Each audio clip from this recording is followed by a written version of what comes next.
GST అనేటువంటిది దేశ ప్రజలను దోచుకోవడానికి కేంద్ర ప్రభుత్వం ఉన్నటువంటి ఒక ఆయుధంగా వ్యవహారం చేసినారు. నేనే మాట అనడంలే. గత 6 నెలల కింద మన ఆర్థిక శాఖ మంత్రి తెలుగు బిడ్డ నిర్మలా సీతారామన్ గారు చెప్పినారు 6 నెలల్లో 22 లక్షల కోట్ల ఆదాయం వచ్చిందని. 6 నెలల్లో 22 లక్షల కోట్ల ఆదాయం సంపాదించిందని చెప్పినటువంటి నిర్మలా సీతారామన్ గారు 8 సంవత్సరాలుగా జిఎస్టీ పేరు మీద భారత ప్రజలు దోచుకున్నటువంటి భారతీయ జనతా పార్టీ మోడీ నాయకత్వంలో ఉన్న కేంద్ర ప్రభుత్వం ఇలా నిన్న మొన్న టీవీలలో పేపర్లలో చూస్తూ ఉంటుంటే డిజిటల్ టీవీ 100 ఇంచుల దానికి 1,50,000 3 లక్షలు తక్కువైతుందని చెప్తా ఉన్నటువంటి పరిస్థితి. కార్లకు సంబంధించి 5 లక్షలు 3 లక్షలు తక్కువైతుందని చెప్తా ఉన్నారు. అంటే ఇన్ని రోజులు పేద ప్రజల రక్తం దాగి పీల్చుకొని ఒక్కొక్క కారుకు 5,000 లక్షల రూపాయలు, టీవీలకు 1,00,000 నుంచి 2 లక్షల రూపాయల దాకా మిగతా అనేక రకాల వస్తువులకు మీరు తగ్గించినటువంటి జిఎస్టీ వస్తువుల పేరు మీద దోపిడీ పేద ప్రజల రక్తం పీల్చుకున్నటువంటి మాట వాస్తవం కాదా అని అడుగుతా ఉన్నాం. నిన్న మా నాయకుడు జయరాం రమేష్ గారు ఢిల్లీలో చెప్పినట్టుగా దేశ ప్రజల నుంచి 8 సంవత్సరాలు అందినంత దోచుకొని జిఎస్టీ పేరున నామకరణం చేసి దాని పేరు మీద దేశంలో ఏ ఒక్క కొత్త ఇన్ఫ్రాస్ట్రక్చర్ జిఎస్టీ ట్యాక్స్ ద్వారా ఈ యొక్క ఆర్థిక పరమైనటువంటి అంశాల లాభం ద్వారా పేద ప్రజల నుంచి వచ్చినటువంటి పన్నుల రూపం నుండి ఈ నిర్మాణాత్మకమైన పని చేసినామని చెప్పుకునేటువంటి పరిస్థితిలో లేని సందర్భంలో అంతర్జాతీయంగా జరుగుతున్నటువంటి పరిస్థితులను దృష్టిలో పెట్టుకొని మార్కెట్ యొక్క నైతిక విధానాలు మార్కెటింగ్ అంతా పడిపోతున్నటువంటి సందర్భంలో తప్పనిసరి పరిస్థితుల్లో ఆర్థిక విశ్లేషకుల యొక్క సలహా మేరకు ఇలా మరొకసారి ఆర్థిక సంక్షోభం వచ్చేటువంటి పరిస్థితి నుంచి తప్పించుకోవడానికి తీసుకున్న నిర్ణయాన్ని పేద ప్రజల సంక్షేమం కొరకు చేసినాం. ఇదేదో విప్లవం తెచ్చినట్టుగా మరొక స్వతంత్రం తెచ్చినంత ప్రచారం చేసుకునేటువంటి ప్రయత్నం చేస్తూ ఉన్నారు. దాని మీద వేడుకలు నిర్వహిస్తున్నారు, దాని మీద రకరకాల ప్రకటనలు చేస్తూ ఉన్నారు. అదే పెద్ద ఉన్న పన్నును అంటే మీరు వేసి 8 సంవత్సరాలు ప్రజల నుంచి పీల్చిన పన్నును కొద్దిగా తక్కువ చేసి మేము చాలా గొప్ప సాధించినామని చెప్పుకుంటే ఇంతకంటే మూర్ఖత్వం ఇంకొకటి ఉంటుందా అని అడుగుతాను. అరే మీరే కదా 8 సంవత్సరాల కింద రాహుల్ గాంధీ గారు అనేక రాజకీయ పార్టీలు వ్యతిరేకిస్తుంటే జిఎస్టీ తీసుకొచ్చి పేద ప్రజలను నడ్డి విరిచి ఇలా 60 రూపాయలు ఉన్నటువంటి పప్పు 130 రూపాయలు అయితే 10 రూపాయలు ఉన్నటువంటి 20 రూపాయలు అయితే నిత్యావసర వస్తువుల ధరలు 100% పెరిగితే ఇలా అవన్నీ తగ్గుముఖం పట్టినాయా మార్కెట్లో? దీనివల్ల కన్జ్యూమర్కి ఏం లాభం జరుగుతుందో ఒకసారి ప్రభుత్వ పరిశీలన చేయండి. ఇలా పెరిగినటువంటి ధరలు మీరు జిఎస్టీ తగ్గించడం నెపం మీద చేస్తే క్షేత్రస్థాయిలో ఎవరికైనా లబ్ధిదారుడికి ఎవరికైనా కన్జ్యూమర్కి లాభం జరుగుతుందో ఒకసారి చూడండి.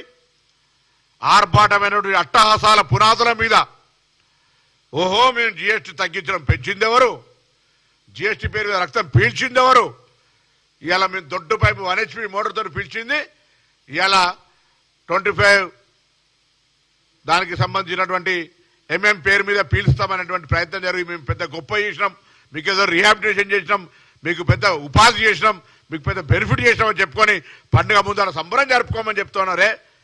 కనీస లెక్కలు దేశంలో ఎవరు చదువుకోలేదా? లెక్కలు తెలివాయా? ఎవరిని మోసం చేస్తా ఉన్నారు వీళ్ళు?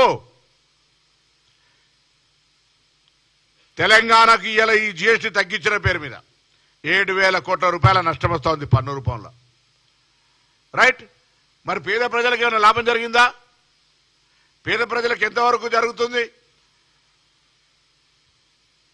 దాని గురించి ఆలోచన చేసేది లేదు. రాష్ట్ర ప్రభుత్వాలు ఎవరికైతే వాళ్ళే ఈ దేశం ఒక రాష్ట్రాల కూడికకు సంబంధించి ఒక రాష్ట్రాలకు సంబంధించినటువంటి 29 రాష్ట్రాలతో ఉన్నటువంటి దేశం ఇది.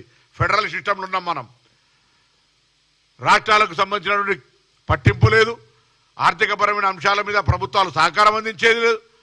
అందులో ఒక కాంగ్రెస్ పార్టీ పక్షంలో ఉన్నటువంటి అధికారంలో ఈ ప్రభుత్వానికి భారతీయ జనతా పార్టీలో లేం కాబట్టి పూర్తి వివక్షపూరితంగా బడ్జెట్ కావచ్చు, నిధుల కేటాయింపు కావచ్చు, అభివృద్ధికి సంబంధించి కావచ్చు, అన్ని రకాలుగా ఇవాళ తెలంగాణకు అన్యాయం చేస్తున్నటువంటి పార్టీ ఇది కేంద్ర ప్రభుత్వం.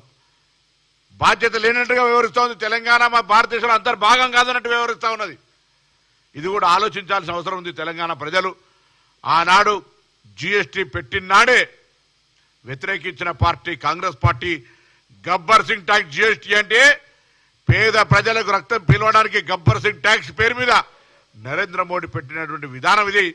ఇలా దాన్ని ఏదో తగ్గించి గొప్ప పరిపాలన మార్పు చేసినాం, పేద ప్రజలకు న్యాయం చేసినాం, పండుగ జరుపుకోమని చెప్తున్నటువంటి విధానాన్ని కాంగ్రెస్ పార్టీ పక్షాన తీవ్రంగా ఖండిస్తా ఉన్నాం. ప్రజలకు అర్థమయ్యే విధంగా చెప్పే ప్రయత్నం చేస్తాం. తప్పకుండా ఇది బీజేపీ మోసపూరిత విధానాలల్లా ఒక లేటెస్ట్ ఏఐ మోడల్, మారుతున్న కాలానికి అనుగుణంగా ఏఐ మోడల్లో మసిపూసి మారేడుకాయ చేసేటువంటి విధానంలో ప్రజలు మోసం చేస్తూ ఉంది. టెక్నాలజీ పేరు మీద అంటే ఇంతకుముందు జీఎస్టీ మీద వసూలు చేసి ఇప్పుడు చేయమంటే వాళ్ళ గొప్ప మెహర్బానీ చేసినట్టు ఫీలింగ్ ఇచ్చే ప్రయత్నం చేస్తూ ఇది పొరపాటు అని తెలియజేస్తాను.